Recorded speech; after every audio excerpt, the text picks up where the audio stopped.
Hi everyone. இன்னைக்கு நம்ம பார்க்க போற கான்செப்ட் என்ன அப்படின்னு பாத்தீங்கன்னா லிவரேஜ் அப்படின்னா என்ன? இப்போ ட்ரேட் பண்ணிட்டு இருக்கவங்களுக்கு கூட தெரியாத ஒரு விஷயம் என்ன பாத்தீங்கன்னா இந்த லிவரேஜ் தான். ஸோ லிவரேஜை பத்தி எல்லாருக்கும் ப்ராப்பரான புரிதல் இருக்கா அப்படின்னு கேட்டா இங்க வரைக்கும் இல்லை. ஆனா இந்த லிவரேஜ் அப்படிங்கிறத வச்சு நிறைய பேர் என்ன பண்றாங்க அப்படின்னா மிஸ்லீட் பண்றாங்க. என்ன மிஸ்லீட் பண்றாங்க? லிவரேஜ் அப்படின்னா புரோக்கர் உங்களுக்கு கடன் கொடுக்குறாங்க, மார்ஜின் என்ன பண்றாங்க, கடன் கொடுக்குறாங்க, லோன் கொடுக்குறாங்க அப்படிங்கிற மாதிரி ஒரு மிஸ்லீட் நடக்குது. ஆக்சுவலி ப்ராப்பரா நம்ம லிவரேஜ்னா அப்படின்னா என்னன்னு கற்றுக்கணும். ஸோ நான் இப்போ சொல்ல போது ஃபாரெக்ஸ் மார்க்கெட்டை சிமுலேட் பண்ணி சொல்ல போறேன். இது இந்தியன் மார்க்கெட்டுக்குமே அப்ளிகபிள் ஆகும். ஸோ ஜஸ்ட் நான் எனக்கு தெரிஞ்ச லிவரேஜ் அப்படிங்கிறத நான் இங்க சொல்றேன், நோட் பண்ணிக்கோங்க.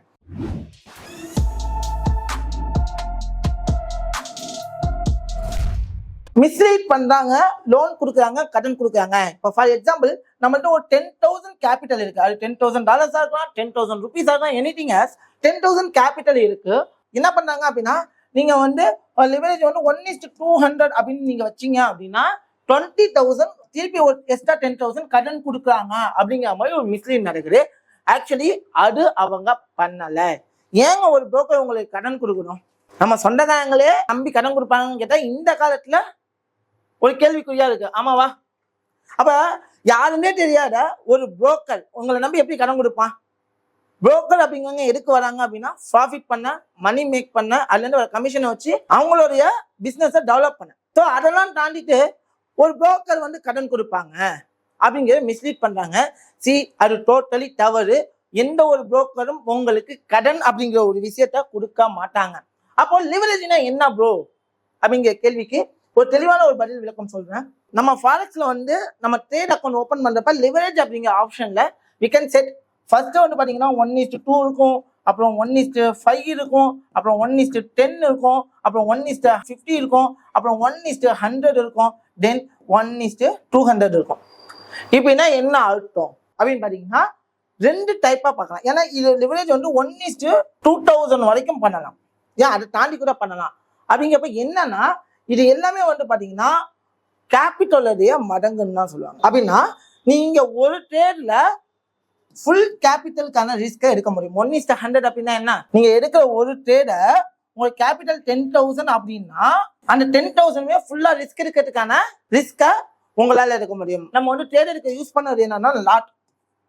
ஸோ இங்க நீங்க 1:100 அப்படின்னு நீங்க வச்சீங்கன்னா ஸோ உங்களுடைய ஃபுல் கேபிட்டல் மார்ஜினா யூஸ் பண்ற அளவுக்கு உங்களால ரிஸ்க எடுக்க முடியும். 1:100 நீங்க வச்சீங்கன்னா என்ன பண்ணலாம்? உங்களுக்கான ஃபுல் ரிஸ்க் இருக்கு. அப்போ நீங்க மேக்சிமம் யூஸ் பண்ணக்கூடிய லாட் சைஸ் என்னவா இருக்கும்? 1:100 நீங்க வச்சீங்க அப்படின்னா மேக்சிமம் நீங்க யூஸ் பண்ணக்கூடிய லாட் சைஸ் என்னவா இருக்கும் அப்படின்னு பாத்தீங்கன்னா ஸோ மேக்சிமம் ஒரு 5 லாட்ல இருந்து 10 லாட் வரும். அதே பாத்தீங்க அப்படின்னா 1:200 போச்சுன்னா 20 லாட். புரியுங்களா? நம்மளுடைய மார்ஜின் சைஸுக்கு ஏற்ற மாதிரி மாறும். ஆனா என்னுடைய கேபிட்டல் 10,000 தான். ஸோ 20,000 இருந்தா நான் எவ்வளவு லாட் சைஸ் யூஸ் பண்ணலாமோ அந்த லாட் சைஸ் நான் இங்க மேனேஜ் பண்ணிக்குவேன். 50,000 இருந்தா நான் எவ்வளவு லாட் சைஸ் யூஸ் பண்ணிக்க முடியுமோ அந்த லாட் சைஸ் பண்ணலாம். ஆனா என்கிட்ட இருக்கிற கேபிட்டல் 10,000 தான். உங்களோட 10,000 வாஷ் அவுட் ஆயிடுச்சுன்னா வாஷ் அவுட் ஆயிடுச்சு. உங்களுக்கான பர்மிஷன் மட்டும் தான் தராங்க, அதாவது அலோ பண்றாங்க. நீங்க ரிஸ்க் எடுக்கலாங்கிறது தான் அலோ. அந்த அலோ பண்றதுதான் லிவரேஜ். நான் 10,000 வச்சுட்டு 50,000க்கான ரிஸ்கை நான் எடுக்கலாமா? 10,000 வச்சுட்டு 1 crore ரிஸ்கை நான் எடுக்கலாமா? அதுக்கான அலோன்ஸ் மட்டும்தான். என்ன பொறுத்த வரைக்கும் ரிஸ்கை பொறுத்த வரைக்கும் ரிஸ்க் மேனேஜ்மெண்ட்ங்கிறது ஒரு பார்ட், ரைட்டா? என்னால ரிஸ்கை மேனேஜ் பண்ண முடியல, என்னால அதுக்கேற்ற மாதிரி பண்ண முடியல அப்படின்னா சிம்பிள், உங்களுடைய லிவரேஜை கம்மி பண்ணுங்க. மேக்சிமம் நான் என்ன சொல்லணும்னா 1:10 வைங்க. இந்த ரேஞ்சுக்குள்ளேயே டிராவல் பண்ணுங்க. பண்ணும்போது நீங்க எவ்வளவுதான் பேராசைப்பட்டு பெரிய லாட் சைஸ் போட்டாலும் உங்களால என்ன பண்ண முடியாது, லாட் சைஸை போட முடியாது. ஸோ அப்படிங்கிறப்ப லிவரேஜை கம்மி பண்ணுங்க ஃபர்ஸ்ட். லிவரேஜ் கம்மி பண்ணா நான் எப்போ ப்ராஃபிட் பண்றது, நான் நிறைய ப்ராஃபிட் பண்றேன்னு கேட்டா ரிஸ்க் மேனேஜ்மெண்ட்ல தெளிவா இருக்கிற ஒரு பர்சன்ஸுமே அவங்களுக்கு இந்த லிவரேஜ் ஒரு பெரிய மேட்டர் கிடையாது. நான் ரிஸ்க் மேனேஜ்மெண்ட்ல இருந்து வெளியில எப்ப வரணும், அப்பதான் எனக்கு இது என்ன ஆகும், என் தலையில கொண்டு போற நிலைமை வரும். ஸோ அதனால நான் ரிஸ்க் மேனேஜ்மெண்ட்ல எப்பவுமே ஸ்ட்ராங்கா இருக்க சொல்லுவேன். ஸோ அப்ப ரிஸ்க் மேனேஜ்மெண்ட் ஸ்ட்ராங்கா இருக்கப்ப நமக்கு லிவரேஜ் ஒரு மேட்டர் கிடையாது. அப்ப ஏன் ப்ரோ நிறைய பேர் கடன் கொடுக்குறாங்க அப்படி கொடுக்குறாங்கன்னு சொன்னா உங்களை மேனிபுலேட் பண்றாங்க, உங்க மூலமா கமிஷன்ஸை பேஸ் பண்றதுக்கான ஒரு மிஸ்லீடிங் தான் இங்க நடக்குது.